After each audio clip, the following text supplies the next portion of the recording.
Welcome to கணினி ஆஜா. நம்ம session எதை பற்றி பார்க்க போறோம்னா ஆரக்கிள் விர்ச்சுவல் பாக்ஸ் இன்ஸ்டலேஷன் பற்றி பார்க்க போறோம். சரிங்களா? ஆரக்கிள் விர்ச்சுவல் பாக்ஸ் வந்து ஹையபிலிட்டி அண்ட் ரெக்குவயர்மெண்ட்ல ஆரக்கிள் விர்ச்சுவல் மிஷின் இன்ஸ்டால் பண்ணுறதுக்கு நம்ம எதை யூஸ் பண்ண போறோம்னா ஆரக்கிள் விர்ச்சுவல் பாக்ஸ் தான் யூஸ் பண்ண போறோம். சரிங்களா? ஸோ அதை வந்து எப்படி டவுன்லோட் பண்ணி இன்ஸ்டலேஷன் பண்ணுறது பற்றி பார்க்க போகிறோம். ஓகே, ஸோ ப்ரௌசர் ஓப்பன் பண்ணிக்கிறேன் கூகுளில். ஓகே, ஸோ இப்போ ப்ரௌசரில் நீங்கள் ஆரக்கிள் விர்ச்சுவல் பாக்ஸ் போட்டு என்டர் பண்ணுங்க. ஓகே, virtualbox.org தான் வந்து அதோட வெப்சைட்டு. ஸோ இதில் டவுன்லோட் விர்ச்சுவல் பாக்ஸ் கிளிக் பண்ணுங்க. இதில் Windows host. Okay, so already நான் டவுன்லோட் பண்ணியிருக்கேன். ஸோ அதனால் கேன்சல் பண்ணிக்கிறேன்.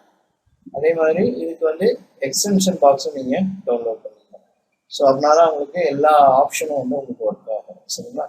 ஸோ இதுவும் நீங்கள் டவுன்லோட் பண்ணிக்கலாம். விர்ச்சுவல் பாக்ஸு ப்ளஸ் எக்ஸ்டென்ஷன் பேக்கும் வந்து நீங்கள் டவுன்லோட் பண்ணிக்கலாம். ஓகே, ஸோ ஆல்ரெடி நான் டவுன்லோட் பண்ணி டவுன்லோட்ஸில் ஸ்டோர் ஆகிருக்கு.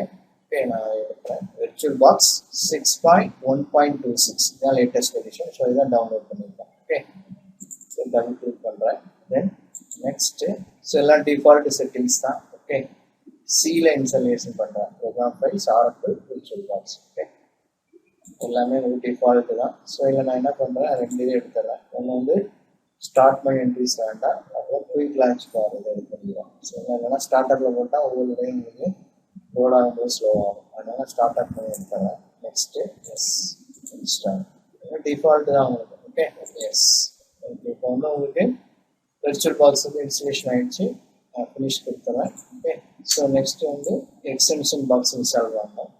Extension pack. சரிங்களா? ஏன்னா அது ரெண்டு அதுவும் இன்ஸ்டால் பண்ணால் தான் உங்களுக்கு எல்லா ஆப்ஷனும் வந்து உங்களுக்கு ஃபுல்லாக ஒர்க் ஆகும்.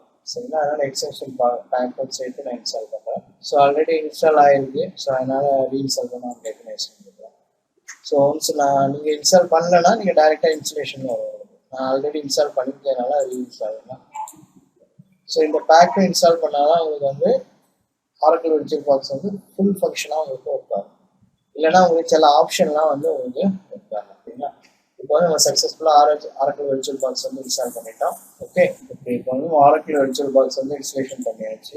ஓகே, ஸோ டெஸ்க்டாப் ஐக்கானில் இருக்கும். உங்களுக்கு டபுள் கிளிக் பண்ணோம்னா உங்களுக்கு ஸோ இந்த மாதிரி தான் ஓப்பன் ஆகும். ஸோ நியூ மிஷின் ஆட் பண்ணோம்னா இதை நியூவை கிளிக் பண்ணிங்கன்னா நியூவாக ஆட் பண்ணிக்கலாம். சரிங்களா? இதே மாதிரி இம்போர்ட் எக்ஸ்போர்ட் நிறைய ஆப்ஷன்லாம் இருக்குது. இப்போ ஜஸ்ட் நான் இன்ஸ்டலேஷன் மட்டும் தான் பண்ணியிருக்கேன். ஓகே, இதில் நம்ம விர்ச்சுவல் பாக்ஸை பற்றி நம்ம டீப்பாக எதுவும் பார்க்க மாட்டோம். ஓகே, ஸோ இதை யூஸ் பண்ணி விக்ரண்ட் வழியாக எப்படி ஆரக்கிள் விர்ச்சுவல் பாக்ஸை இன்ஸ்டலேஷன் பண்ணுறதை பற்றி தான் பார்ப்போம். அந்த மிஷினை யூஸ் பண்ணி ஹையபிலிட்டி வந்து எப்படி ஒர்க் ஆகுது வந்து செக் பண்ண போகிறோம். ஸோ இதில் ஆரக்கிள் விர்ச்சுவல் பாக்ஸில் விஎம் வந்து ஆட்டோமேட்டிக்காக க்ரியேட் ஆகும். ஸோ இதில் பார்த்தீங்கன்னா உங்களுக்கு இந்த இடத்துல உங்களுக்கு புதுசாக ஒரு விஎம் வந்து ஆட்டோமேட்டிக்காக க்ரியேட் ஆகும். சரிங்களா? ஸோ ஆரக்கிள் விர்ச்சுவல் பாக்ஸில் விஎம் வந்து நம்ம மேனுவலாக க்ரியேட் பண்ணாமல் விக்ரண்ட் க்ளவுடை யூஸ் பண்ணி ஆட்டோமேட்டிக்காக எப்படி இன்ஸ்டலேஷன் பண்ணுறதை பற்றி பார்க்கலாம். அதுக்கப்புறமா அந்த விஎம்ஐ வந்து யூஸ் பண்ணி நம்ம ஹை அவைலபிலிட்டி எப்படி செக் பண்ணுறது பற்றி பார்க்கலாம். ஓகே, ஸோ அப்போ இந்த செஷனில் ஆரக்கிள் விர்ச்சுவல் பாக்ஸை வந்து எப்படி இன்ஸ்டலேஷன் பண்ணுறதுன்னு பார்த்துப்போம். நெக்ஸ்ட் செஷனில் விக்ரண்ட் க்ளவுடை யூஸ் பண்ணி எப்படி ஒரு விஎம் க்ரியேட் பண்ணுறது பற்றி பார்க்கலாம். Okay, thank you.